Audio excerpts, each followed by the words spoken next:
नमस्कार, मैं दिव्य कांति दिव्या वेदों का एस्ट्रो चैनल में आप सभी का स्वागत है। आज हम योग की मुद्राओं के बारे में चर्चा करेंगे।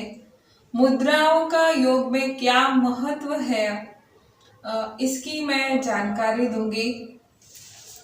मुद्राओं को योग में बहुत ही महत्वपूर्ण माना गया है।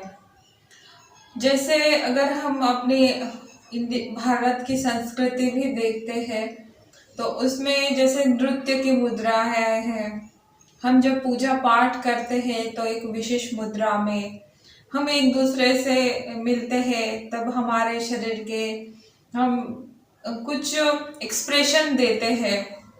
तो मुद्रा वो एक तरीके से हम ये कह सकते हैं कि शरीर की एक मौन भाषा को मुद्रा के रूप में, मतलब ये एक मौन भाषा है मनुष्य की। कई बार ये भी देखा गया है कि जिस प्रकार के आचार विचार होते हैं, हम उसी तरीके से एक शरीर के एक्सप्रेशन देते हैं। कई बार जैसे कुछ साधु संत होते हैं, उनका बोलने का तरीका, बैठने का तरीका, एक विशेष अवस्था में वो बैठते हैं, तो वो जानबूझ के नहीं बैठते। उनकी जो अंदर जो उनका ज्ञान होता है, जो उनकी समझ होती है, वो उसी तरीके से वो अपने बॉडी लैंग्वेज का वो प्राकृतिक रूप से वैसा ही बिहेव आता है। हम भी जैसे सुख में होते हैं, दुख में होते हैं, तो हमारे अलग अलग एक्सप्रेशन होते हैं। तो ऐसे ही योग में भी मुद्राओं का बहुत बड़ा महत्व है।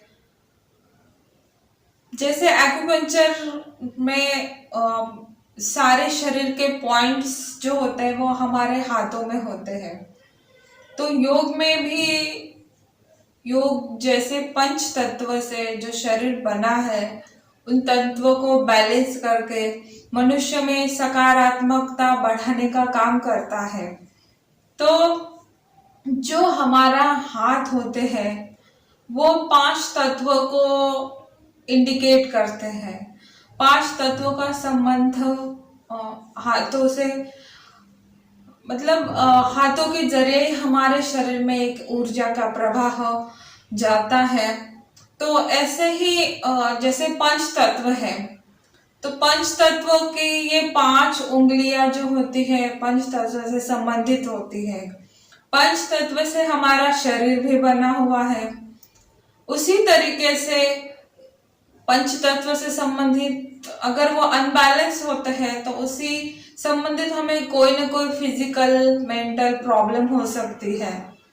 तो योग में सबसे पहले ये है कि योग हमारी ऊर्जा को बैलेंस करता है, और मुद्राएं भी इसी के लिए यूज होती है ताकि हमारी एनर्जी जो है पंच तत्व की, वो पंच तत्व बैलेंस हो जाए, तो हमारे अंदर एक सकारात्मकता आ जाए, हम रोगों से, शोक से दूर रहे।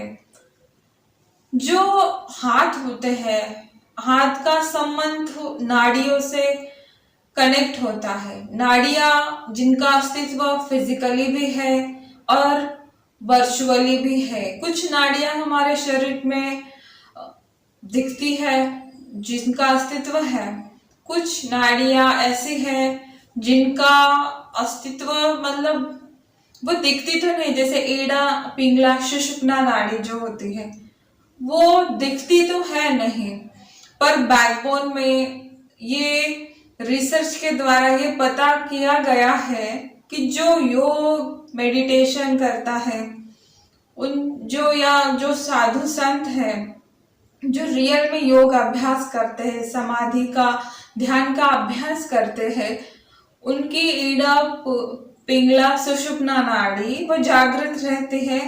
वहाँ एक पावरफुल एनर्जी का फ्लो रहता है। ये रिसर्च के द्वारा पता लग गया है, जबकि इनका अस्तित्व शरीर में दिखता नहीं है, पर ये है।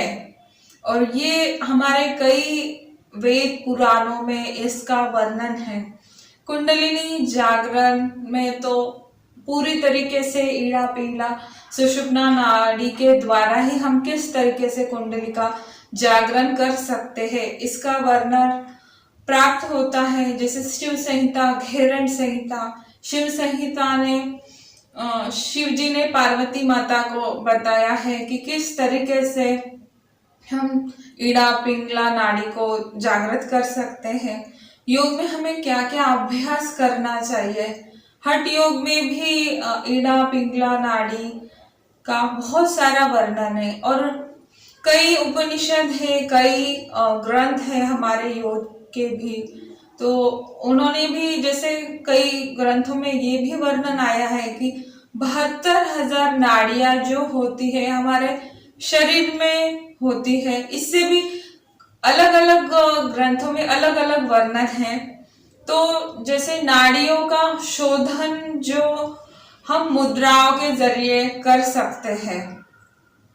जैसे अब ये 5 उंगलियां हैं दोनों हाथों से, तो जो थंब होता है वो ब्रह्म से संबंधित उंगली माना गया है। और इसकी जो नाड़ियां होती है इनका जो प्रवाह है ये ब्रेन से रिलेटेड होता है। ये जो गुरु उंगली, इस पे गुरु प्लैनेट का प्रवाह होता है और ये वायु तत्व से संबंधित होती है।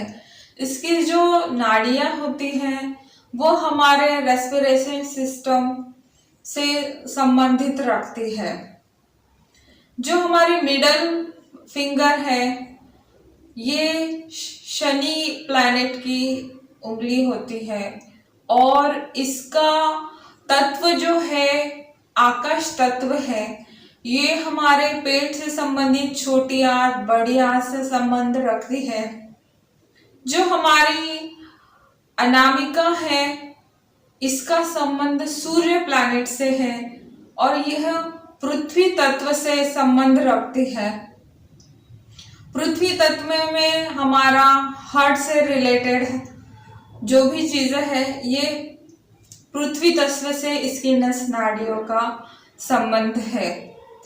जो हमारी कनिष्ठा, ये सबसे छोटी उंगली है, इसका संबंध हमारे किडनी से है।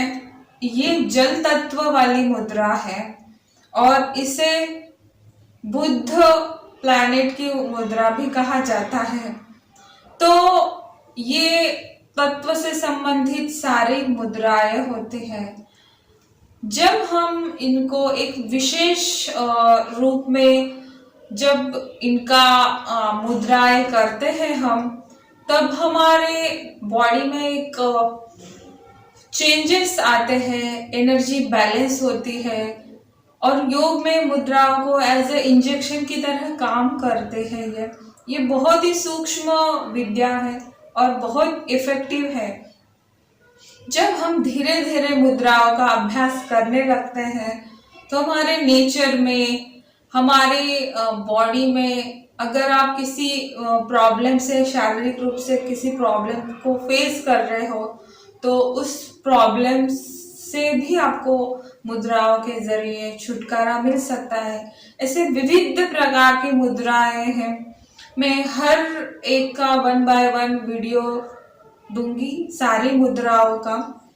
मुद्राओं के लिए आप खाना खाने के बाद आधा घंटे के बाद मुद्राओं का अभ्यास कर सकते हैं।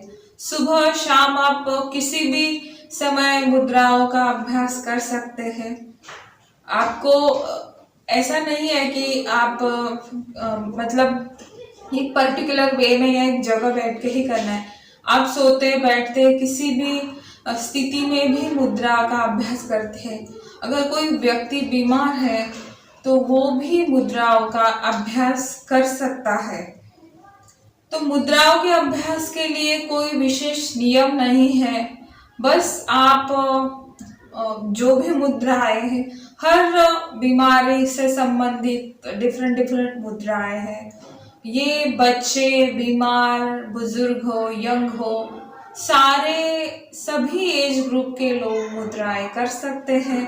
और ये बहुत ही बेनिफिट चीज है। हम सिंपली कुछ चीजों का ध्यान लगा के, जो भी आपके संबंधित आपको जिस तरीके के फायदे आपको चाहिए उस तरीके से उस प्रकार की मुद्राएं हम कर सकते हैं। प्रकृति की जो प्राण ऊर्जा है वो मतलब बहुत भरपूर मात्रा में प्रकृति में है। जब हम हाथों को फोल्ड करके एक विशेष रूप में आकार प्रकार में जब हम मुद्राएं करते हैं तो उनके अलग अलग बेनिफिट हमें प्राप्त हो सकते हैं। तो हम वन बाय वन अलग अलग मुद्राओं पे चर्चा करेंगे।